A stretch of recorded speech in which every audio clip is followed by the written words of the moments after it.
Okay, good morning. So I just want to introduce our speaker today. I want to thank again every speaker who comes on every single morning. It's just unbelievable. And thank you so much.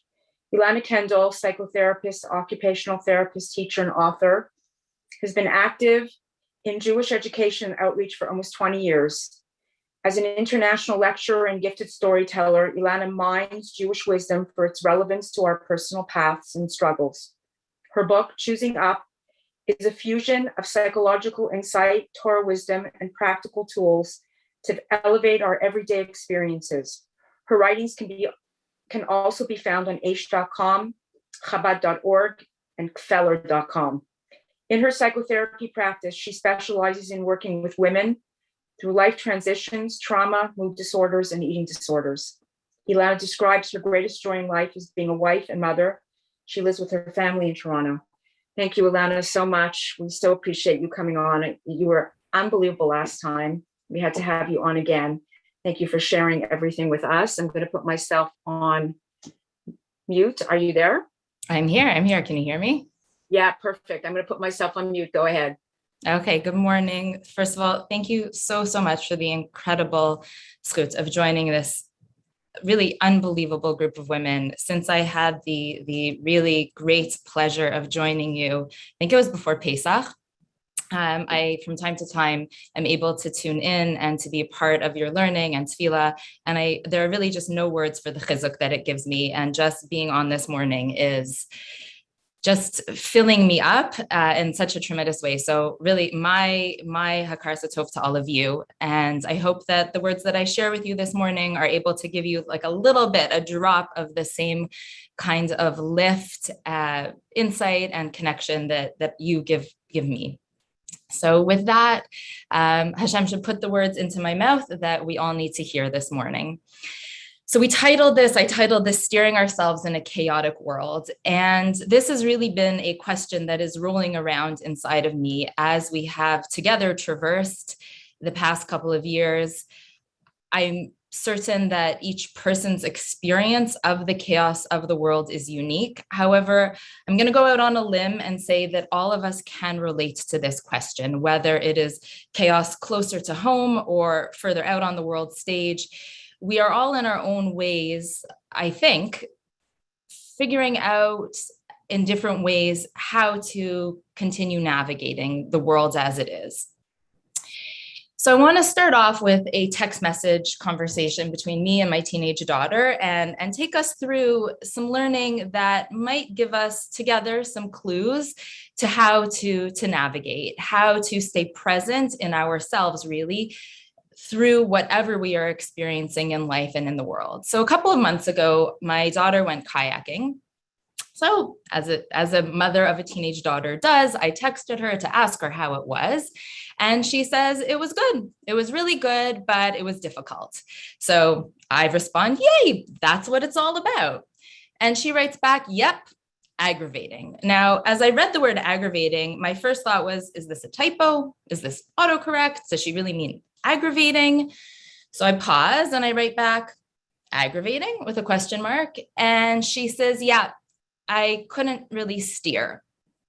So I pause and I think, okay, so it was aggravating that she couldn't really steer. Now, I had to scroll back and look at this conversation, but I want to read to you my response. I write, yeah, gotcha. She writes, yep. And then I respond, in life, it's from the frustration of not being able to steer in the direction we desire that we cultivate the skill to do so. If we don't come up against challenge, we will never develop the ratzon to overcome and go where we deeply long to go. So she writes, haha, yeah. So first of all, this gives you an insight into what it's like to have me as a mother. Secondly, I think that it gives us all a moment to reflect on an experience that is universal as a human being, whether it's physically kayaking in a literal sense or in the quote metaphorical waters of life, to feel the tension, the frustration, as she described it, aggravation, or maybe it's panic, anxiety of not exactly knowing how to steer. Now, full disclosure, I also don't know how to steer a kayak, so I'm not going to be instructing us on that this morning. And in fact, I don't always know how to steer myself in this chaotic world.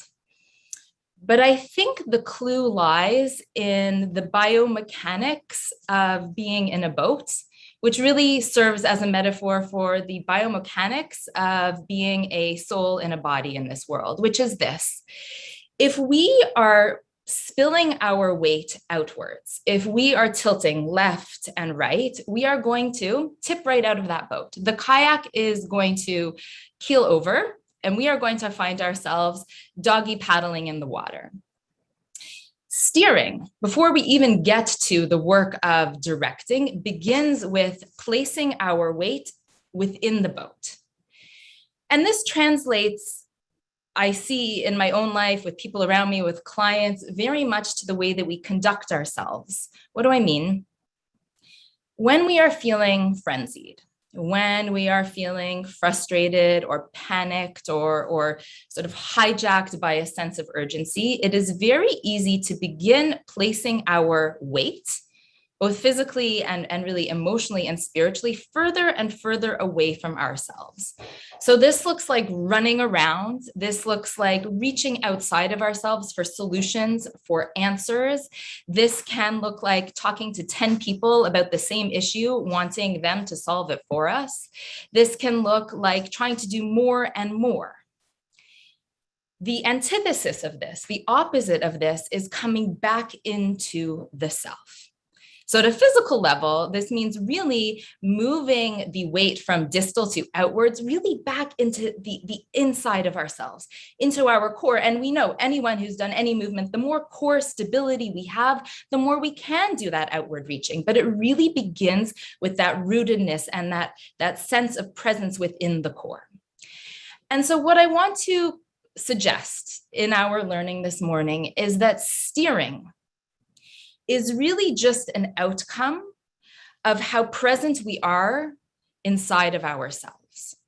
So what gets in the way of this? Why can't we just kind of be rooted, be there, good to go, steer away, no boats overturning, no frazzled, hectic enmeshment with the chaos around us? So I actually think a clue for us of what happens comes by way of last week's Parsha. So in Parshat Vayera, with full jam-packed, lots goes on. One of the key stories in the Parsha is of the three angelic visitors, the three malachim who come to visit Avram Avinu. And in their visit, we know that they foretell the birth of Yitzchak in a year.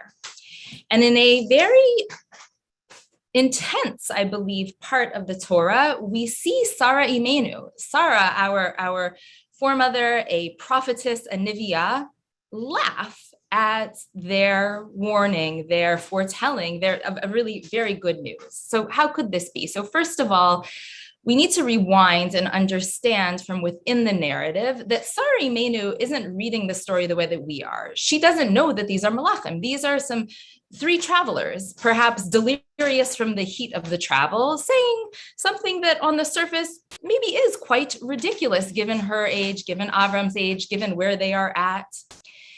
So if we look at the psukim, I want to read them to you and then share with you a really sublime insight from Rabbi Emanuel Bernstein that for me was game-changing, and I hope for you it opens it up just as much. So if we look at the psukim, we see that Sarah laughs. We read v'titzchak Sarah b'kirba. She laughs inside, right? This is like an internal sort of chortle, if we might, the way we might be kind of going about our day, experiencing something, and we have like an internal eye roll or chuckle or laugh at something. She says, after having become withered, will I then become young? And besides, my husband too is old. So she laughs. She has this internal laughter about the seeming impossibility of what she is told or overhears actually is going to happen. So Hashem comes to Abraham and asks, why did Sarah laugh? And then when Sarah is confronted, an even more confusing thing happens. She denies it. Now, what is Sarah doing denying her laughter? Hashem knows everything.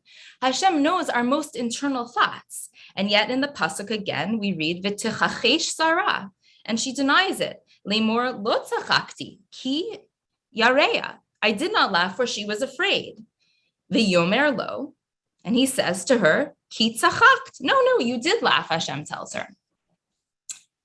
So what's going on here? Like, how is Sarah laughing inside? Hashem is coming to ask this question, root through Abraham, and then she is then denying it. So Rabbi Bernstein points out as follows. We all know that there is the level of conscious thought. There is the place within our minds where we are aware of our thoughts. And then we know there is an internal place where it is as not yet a formed thought. Now, sometimes we have a thought and we haven't yet put it into words. And if we look back at it, if we think back, oh, like, why do I have this uneasy feeling inside of me? Why am I feeling stressed? Why am I feeling anxious? What's sort of hovering within my body? And we pause and think. Sometimes we can then find the thought that was generating that feeling, was lurking beneath the surface, and bring it up into conscious awareness. Now, when we look in the Torah, at places where thought is referred to, the words that are used are in his heart. However, if we look back at our pasuk, if we look at the words here for thought, for Sarah's thought, what did we say? V'titzchak Sarah bekirba. It doesn't say biliba. She didn't laugh in her conscious thoughts. Bekirba. She laughed in this deeper part of herself. What's the difference here? Bekirba is that level of unconscious thought, not yet formed into conscious cognitive awareness. Okay, so now we understand perhaps why Hashem has to come and ask the question. Sarah wasn't even aware that that's what she was doing. And now I believe is the pivotal part of our pasuk. If we look back again at where Sarah denies her laughter, she denies it. Tichachesh Sarah lemor lo tzachakti. I didn't laugh. Listen, ki yareya, because she was afraid. What happens when we're afraid? Our consciousness is constricted. Basic neuroscience.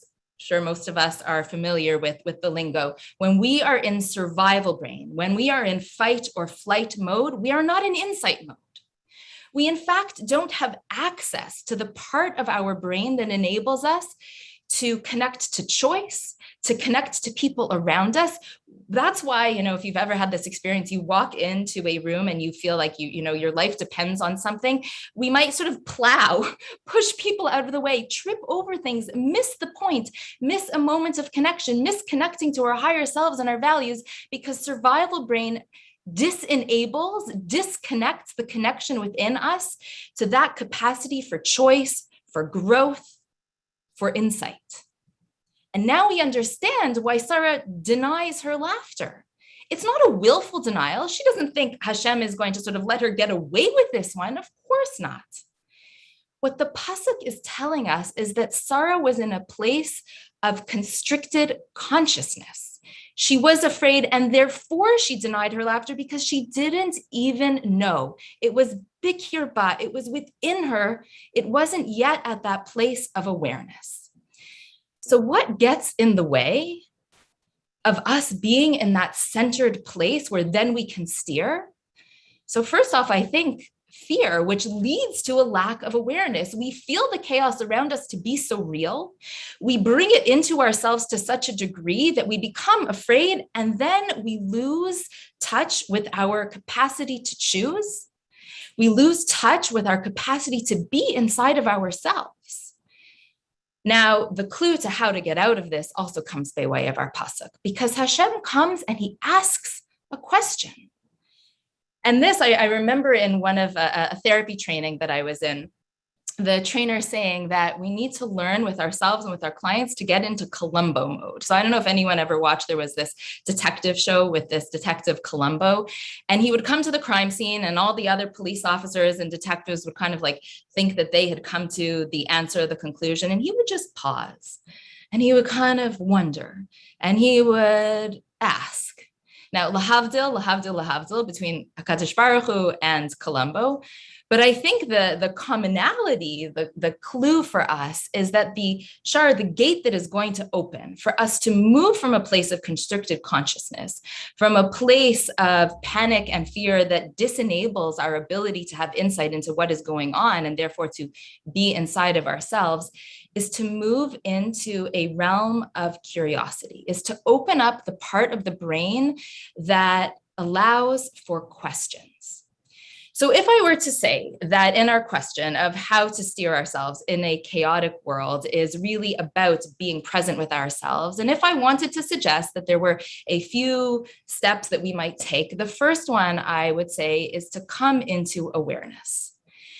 And awareness really begins with being open to question, being open to wondering, being a little bit reflective. What's actually going on here? What's happening inside of me right now?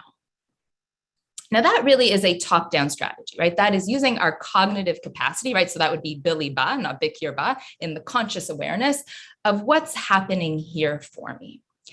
Now, if you have tried to think your way out of fear, panic, or anxiety, then you likely know it is not particularly effective most of the time.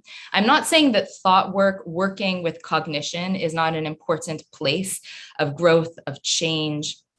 But what I am saying is that when we are in a sort of survival brain overdrive, then we need to find a way to ground and to be present that perhaps skips the cognitive plane and comes really into the body. And I want to share with you an answer that I found where I saw a really beautiful connection between a strategy that I use for myself and with clients and a really breathtaking moment in the Torah. So I want to fast forward to the life of Miriam. And now we know Miriam as a Neviah, as a young prophetess, comes to her parents with a charge that they should come back together, and inevitably or eventually through her nevuah that she shares with her parents come back together, and Moshe Rabbeinu is born. Moses is born. Now we know that there is a decree against the Jewish boys that they will be killed. And we know that Yocheved, his mother, hides him. But there comes a time when she thinks she's not going to be able to conceal this baby in her home anymore. And in the famous scene, she sends Moshe in this little basket down into the Nile.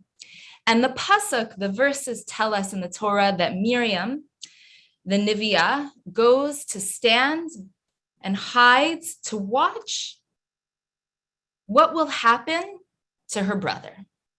And the lashon there, I just want to read to you the language of the psukim there of Miriam, is that she stands from afar, v'tetatzav achoto merachok. His sister stands from afar to see what will happen.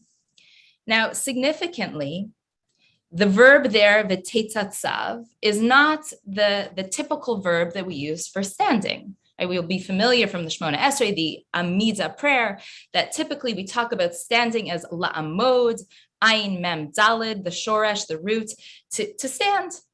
But here we have a different verb. And there's a certain kind of standing that Miriam does that I believe is instructive to all of us in our lives. So what's going on there? So she's standing. It's a sort of rooted standing. We see this verse pop up again. Rabbi David Foreman makes a beautiful connection between Miriam standing and then the Jewish people when we come to the Yam Suf, to the Sea of Reeds, being worried, being in a panic. And Moshe Rabbeinu says to us, Tir'u,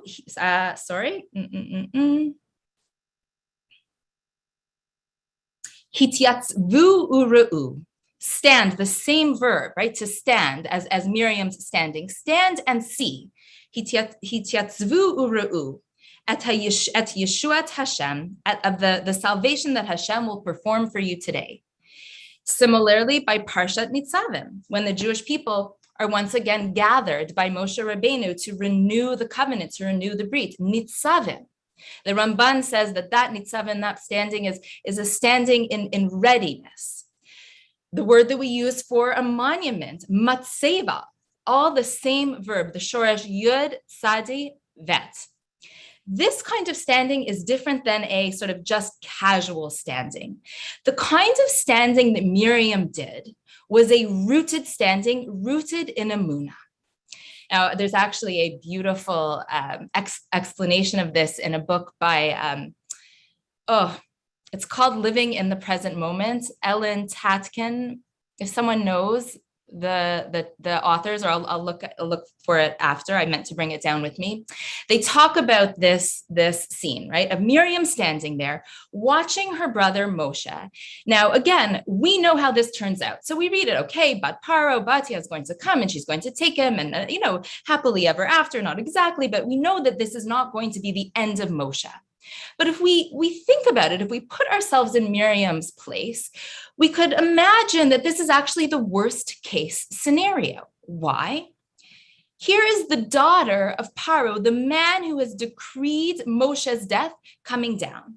This is not going to end well. Now, had Miriam been in survival brain, in fight or flight, had Miriam been in panic mode, she could have rushed out into the water and grabbed Moshe away. Now, as we think about that, of course, we know that would have really taken the plot not in the direction that it needed to go. It would have botched the storyline. And yet, at least myself, I think we can relate to jumping into scenarios, trying to micromanage moments from a place of panic and fear. What does Miriam teach us? To stand rooted. The tetatsev achoto merachok.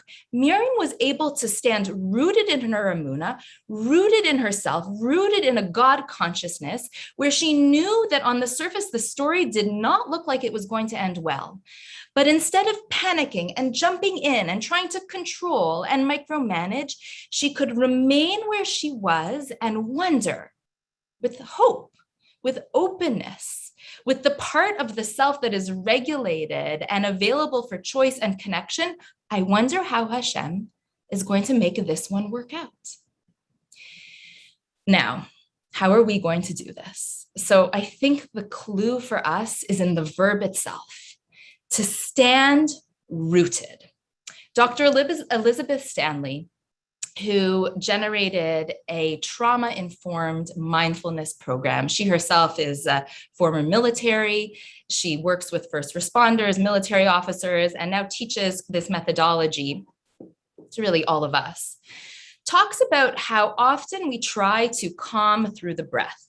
However, when we are in a state of hyperarousal, when our survival brain, that fight or flight mode, is in overdrive, the breath is not always the quickest route to that sense of calm and safety.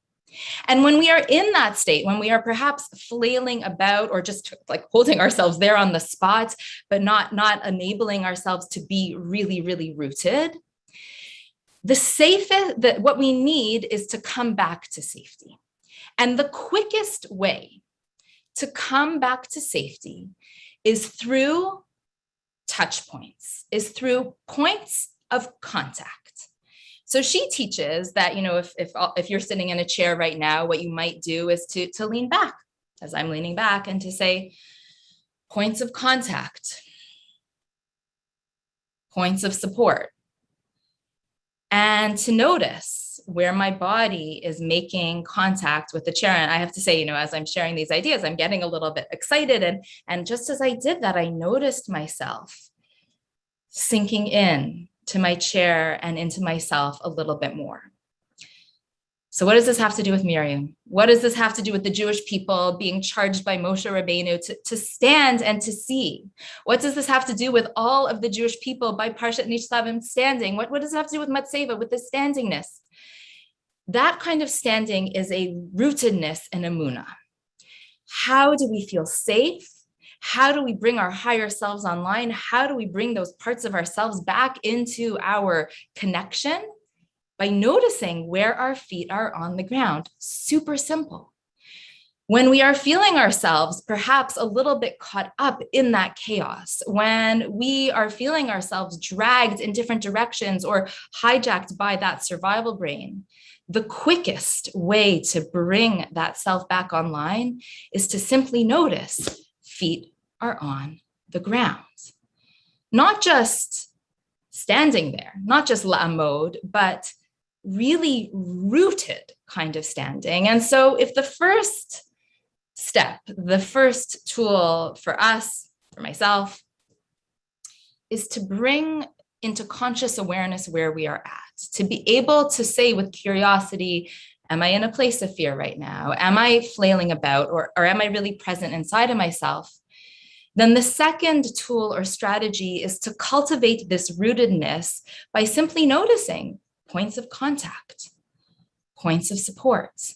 And by doing that, by cultivating that practice at a neurological level, what we're doing is teaching the nervous system that we are safe, that there is solid ground beneath us, that we are supported, that the body is in safety.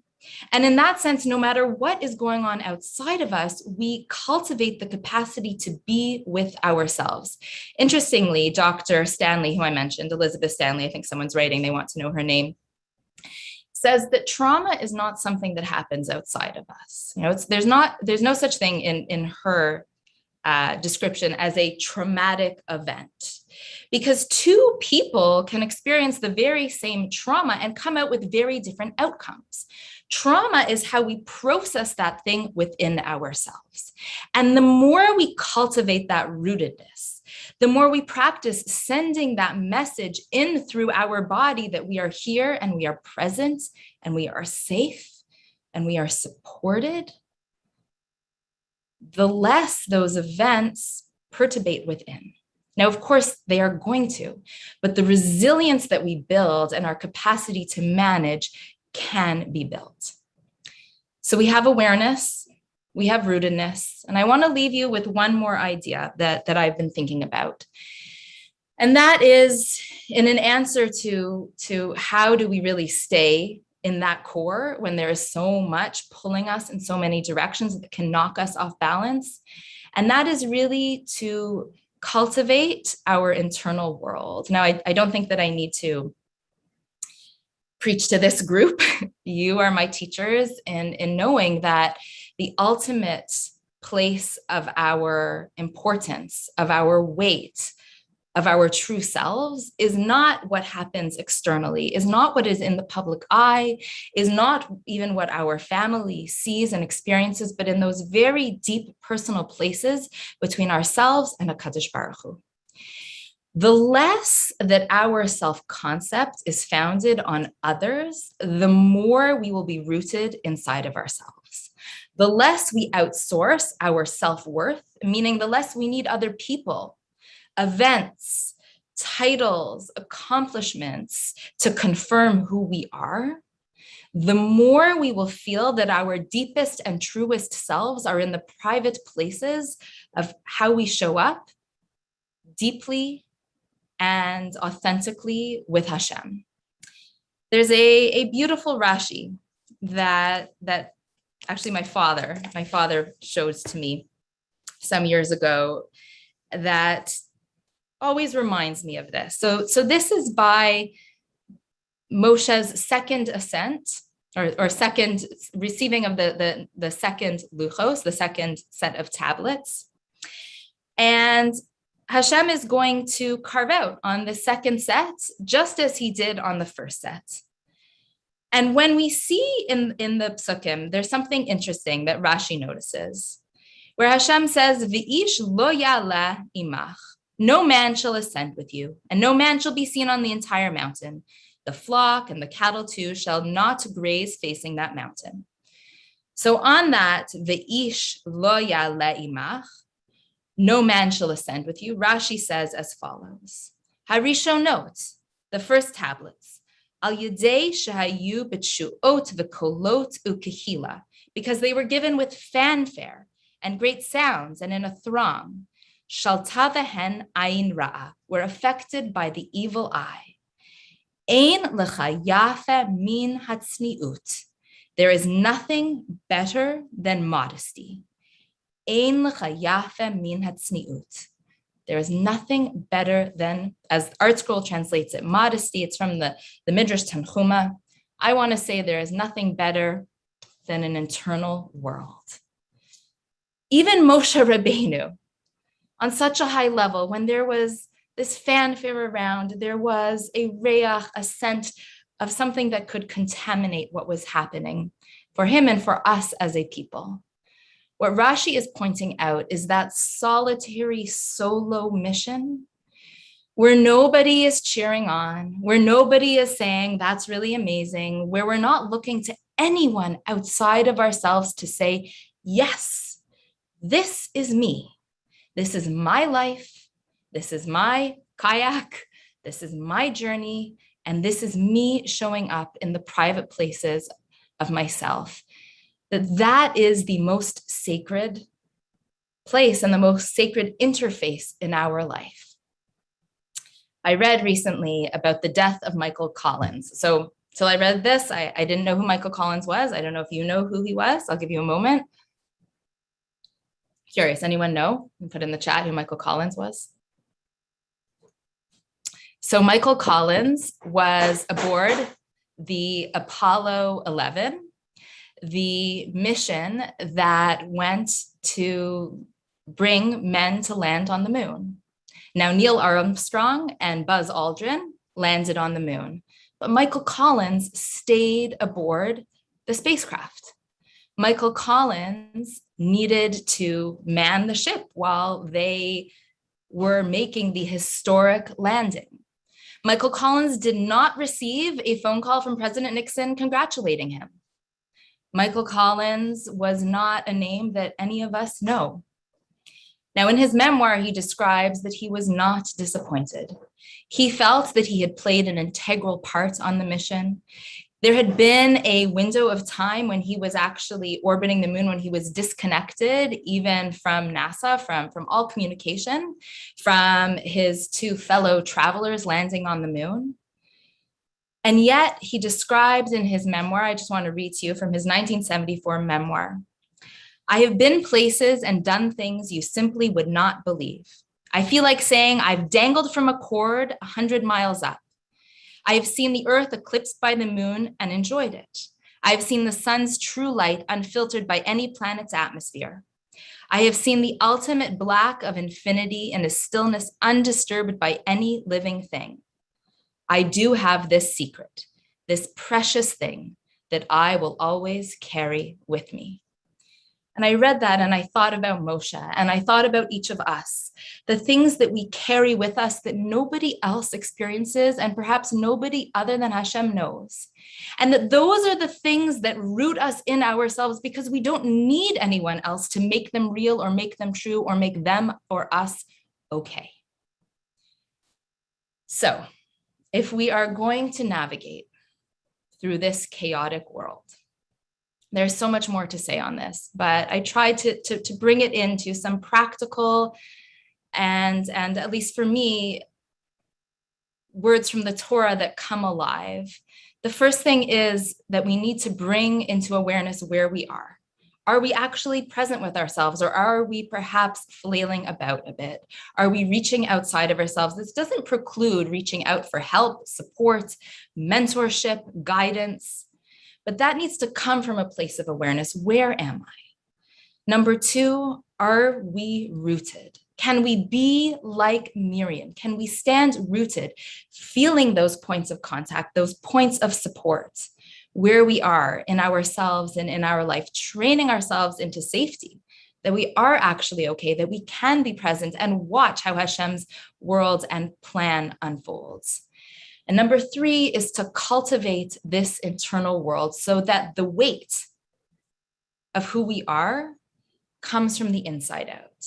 We don't locate it outside because we said the biomechanics were going to tip, but rather it emanates and it is generated from within, from that internal private world. So I want to leave you with a story about my Bubi, Aleha Shalom, one of my greatest teachers in life. Now, my Bubi grew up in Lodz, Poland, in a Ger Hasidic family. And she talked about her experience before the war. She talked about how her father would wear the full Hasidic lavush, the full Hasidic getup with she called it, his spodek and his garb. And yet she and her sister would sometimes go out and go to a coffee shop and enjoy, as she described it, some of the more perhaps modern at that time parts of life in Lodz, Poland. And she said, when they would go out, there he sat in his Hasidic lavush, looking at his two daughters going out, and never, as she said, a judgmental word or look, but he would always say to her as follows: wherever you go, whatever you do, just remember your Eliyahu Bergman's tochters. Remember your Eliyahu Bergman's daughters. And she spoke about how that charge of whose daughter she was, that realization of the rootedness of her identity carried her through her life and certainly shaped her behavior. Now, I wanted to share that story in the context of saying we are all Avram Avinu's daughters. We are all Sarah Aminu's daughters. We are all daughters who can go out into the world knowing where we come from. And as I thought about this story this week, and I thought about sharing it with you, I heard my Bubi's voice as she used to leave a voice message for me. Now, it's been almost 10 years since she passed away, but I can hear her voice as if it was yesterday. I would be out, I would be busy, and she would get my voicemail and she would say, "Hello, Ilana. I'm sorry I missed you, but whatever you do, I hope you enjoy."